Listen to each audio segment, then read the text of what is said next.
Çıxış üçün söz verilir Azərbaycanşünaslıq Elmi Tədqiqat Laboratoriyasının müdürü Doçent Sadir Məmmədova. 22 yanvar şəhidlərinin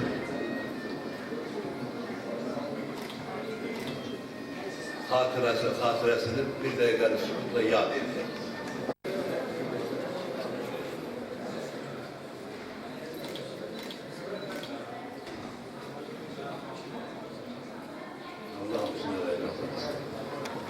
Mərasim iştirakçıları, mən ilk öncə 20 yanvar faciəsinin səbəblərini, törənməsini və bu kimlərə sərf edirdi, hansı millətlərə fayda verirdi, ondan danışmaq istəyirəm ki, 70 il ömür sürən və sükuta uğramış Sovet rejimi özünün ənənəvi faciəsinin birini də 20 yanvar faciəsini Azərbaycanda törətdi.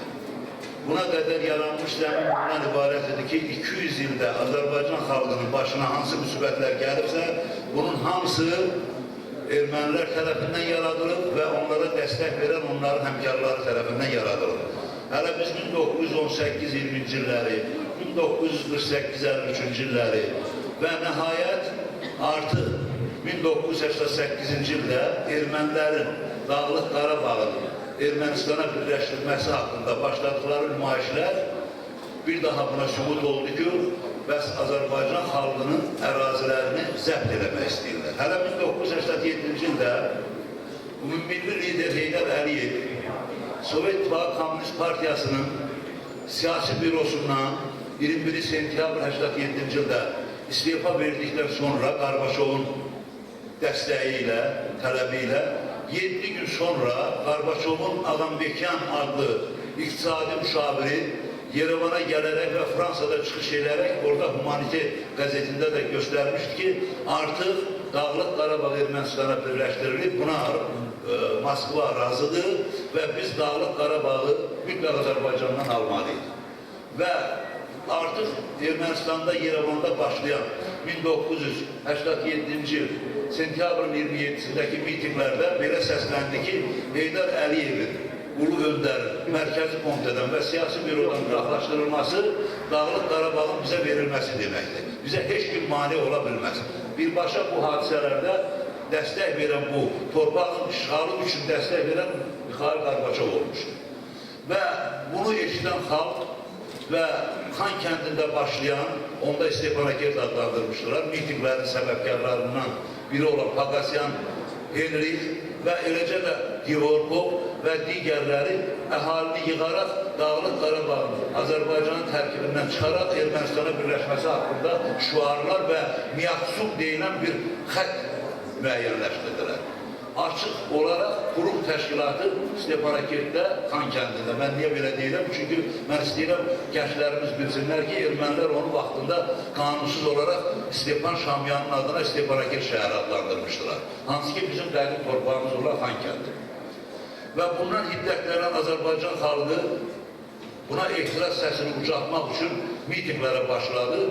Bunu görən Moskva, Qarbaçovun əlinə düşən fürsət və Azərbaycanda həmən milli hərəkatı boğmaq üçün və Azərbaycan xalqının etirazını saxlamaq üçün Bakıya qoşun yeritməyə başladı. Artıq 1989-cu ildə Ermənistan birinci dəfə olaraq 15 iyunda Ermənistan Ali Sovetin qərarını çıxartdı ki, Dağlıq Qarabağ Ermənistanın tərkibinə daxil olsun. Bundan hiddətlənən xalq artıq mitinglərə başlamalı və tətillərə başlamalı, Azərbaycan xalqı etiraz səsini uzatmağa başladı. Lakin o vaxt rəhbərlik çox zəif idi. Onlar ancaq Kremlin verdiği göstərişləri həyata keçirirdi. Heç vaxt imkan vermirdilər ki, xalq öz hərəkatını davam edəsin, onları müdafiə eləmək qüvvəsində deyildi. Burada iki cəryan vardı.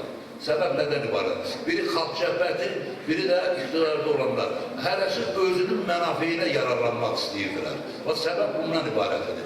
Bu məqamda artıq ermənilərin təxribatçı qrupları başladılar Bakıda bəzi pogromları törətməyə, yəni ki, kütləvi olaraq 2 nəfər Azərbaycanlı qətlə yetirdilər yanvarın 13-də və bundan istifadə edən Moskva SSR Daxili İşlər Naziri Bakatinin, Müdafiə Naziri Yazovu, Primakov və Sovet Komünist Partiyası Mərkəzi Komitənin katibi Qrenko Bakıya ezam etdi.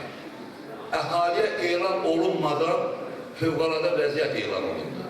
Və fövqəladə vəziyyət elan olunana qədər artıq Bakıda 82 nəfər Azərbaycanlı qətlə yetirilmişdi və şəhid olmuşdu. Və bunu görən xalq barikadalar vurmağa başladı.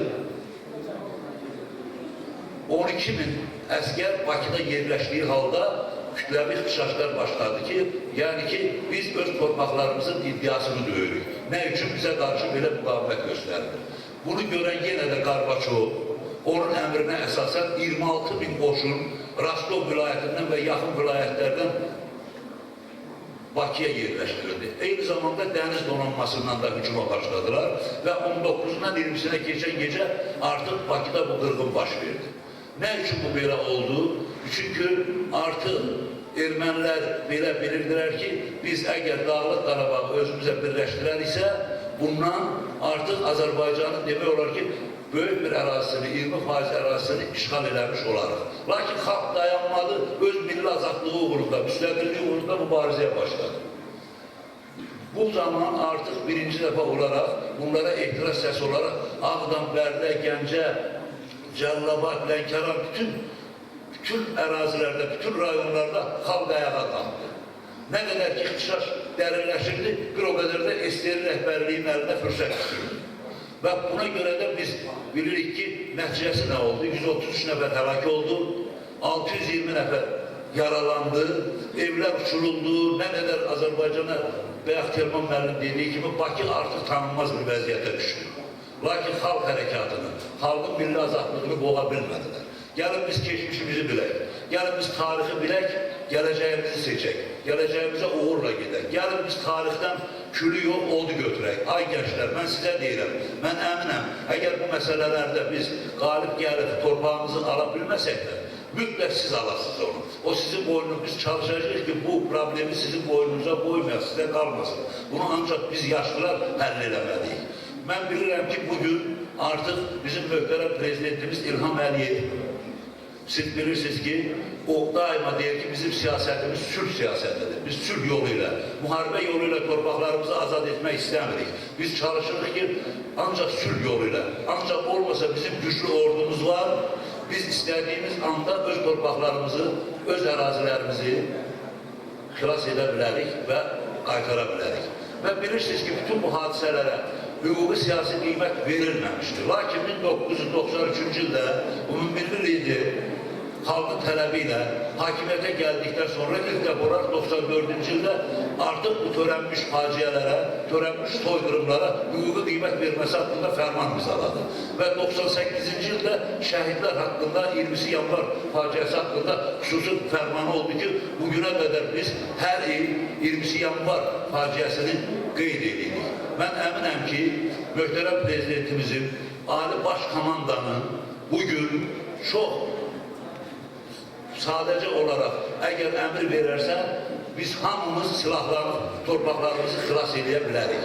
Artıq dünyanın 10 ölkəsində Dağlıq Qarabağın, Azərbaycan ərazilərinin işğalı haqqında tanıyıblar ki, həqiqətən Xocalı soyqırımı 20 yanvar və hətta belə hələ Sumqayıt hadisələrini götürmürəm, terrorları törədilən terrorları demirəm, hamısı artıq dünyaya bəlli olur. 177 ölkə ilə biz artıq əlaqəli olaraq işləyirik, müqaviləmiz var.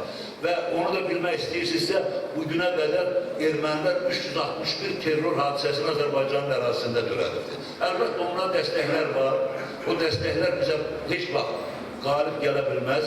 Bizim sosial-iqtisadi inkişafımız güclüdür, hərbimiz güclüdür və çalışacağıq ki, mütləq torpaqlarımız sülh yolu ilə azad olsun. Olmadığı halda müharibə yolu ilə azad olacaq. Mən hamıya uğurlar diləyirəm, gənclərimizə tarixi öyrənmək, keçmişimizi öyrənmək və unutmanlığa yol verməmək lazımdır. Mən bu qədər. Sağ olun.